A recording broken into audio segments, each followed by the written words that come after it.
Previously on Game Finds Unlimited. $40. It came with a ton of. Don't know about Grindstore is the actual ROM board itself. Ooh, it's a Tengen, so yeah. It just falls apart over time. See if it works.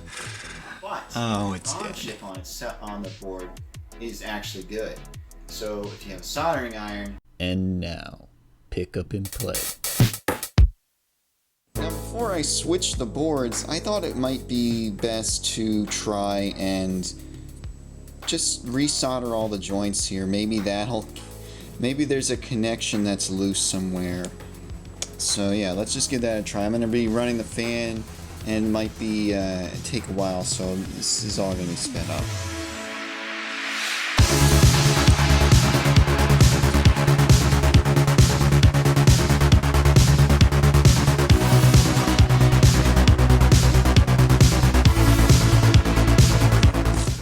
So the board should be instantly, I should instantly be able to use this thing. And I wasn't sure if I should solder this point here. I think it's a, like a grounding point or something like that. But I figured I'd solder this resistor and the capacitor on there just, you know, just in case there was something weird with those connections. I don't even know if what would happen if those things were, you know, missing from the Genesis PCB here. So we'll just see if it works. Let's power this thing on.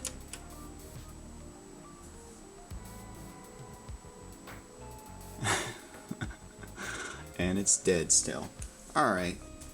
There is one other trick I've heard of. First, why not give it a second go? There's one other trick I've heard of which requires you to bake the board to, I guess, reflow solder connections and inside. I don't know, just you have to bake it. And I've done it with the graphics card, which helped my graphics card for a few months. So I'm skeptical whether this would be a long-lasting solution.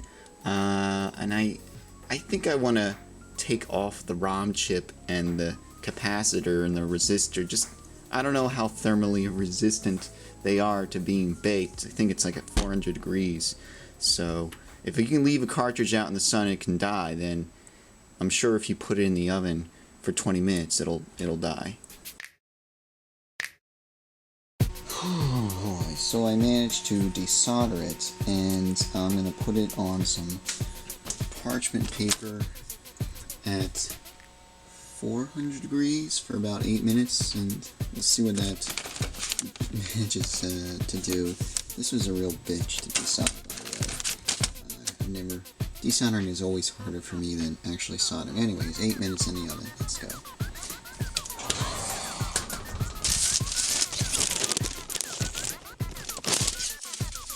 Just put in an extra minute. It's already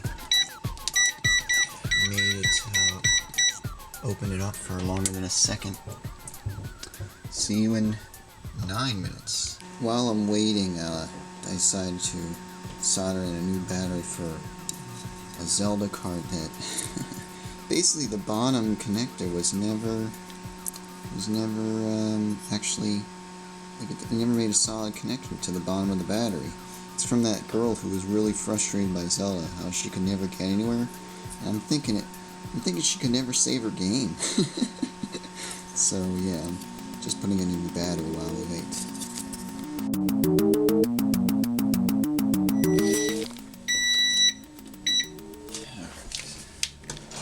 So it is still about very hot.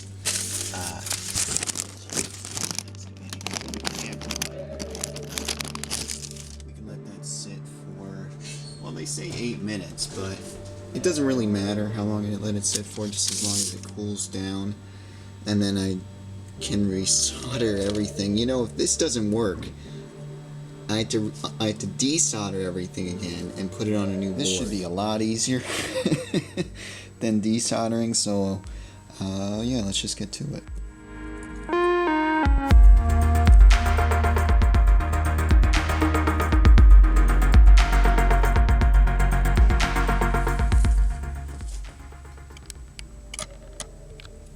So I mean, it looks pretty good. I don't... everything looks like it's soldered correctly. So I just use this tape here to hold the capacitor in place while I compress on the pins a little bit. Otherwise, you know, things can get knocked. But, yeah, let's go try this out, see if it works. Haven't even bothered to turn off the lights. Shows how much I trust this is gonna work. But anyways, let's see.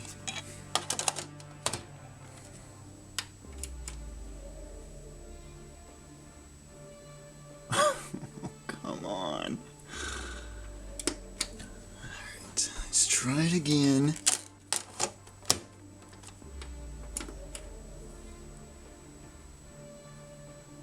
Nothing. Try it a third time. Like you want your cartridges to boot after 3 attempts. No, it's still dead. Alright, all is not lost. Now comes the donor stage. We will fix this for sure. While I have plenty of, you know, crappy donor cards that I could use, I thought to myself, well, why not have it be as authentic as possible and have it on a Tengen board, a working one. And I looked through all of my Tengen games, and they all happen to have Sega branded boards. And interestingly, I have 2 copies of Gauntlet 4. Okay, one's a little worse condition than the other, but both of them work, and one of them is on a Tengen branded board, while the other is a Sega. I mean, it doesn't say Sega on it, but I've seen this board before. It's a Sega branded board. So what I'm thinking I'm gonna do is I'm gonna put the Grindstormer on this Tengen one, and maybe put this Gauntlet 4 on a, you know, generic, crappy Sega donor card. And yeah, it's pretty much the same. I think the only difference is just the board number. See, that's like 9335 out of the next one would be 9336 or whatever. This is 9352 of, you know, however many cutout the PCBs they have all in a line. So I'm going to keep these things straight so I don't get them confused. This is my working Gauntlet 4 with the good label.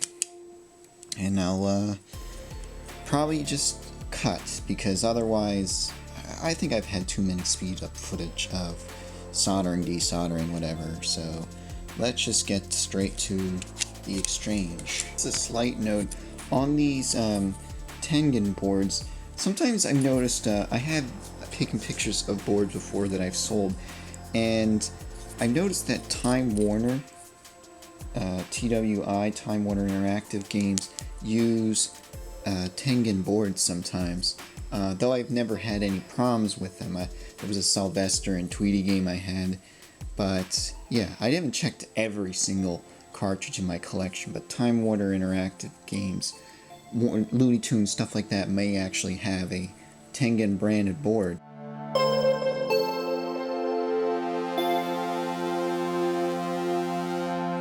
I got the chip all soldered on there nicely. Actually, the old board, I guess because I desoldered twice, 2 pads ended up coming off on the end there. Or maybe it's just how cheap these Tengen boards are. But nonetheless, it is time to test it out.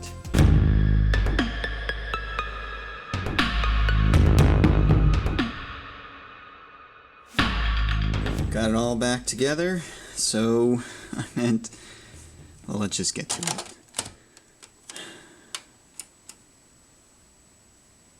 Okay, we've got a working card.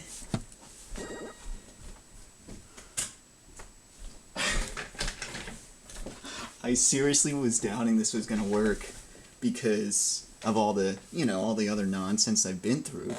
So, press trigger.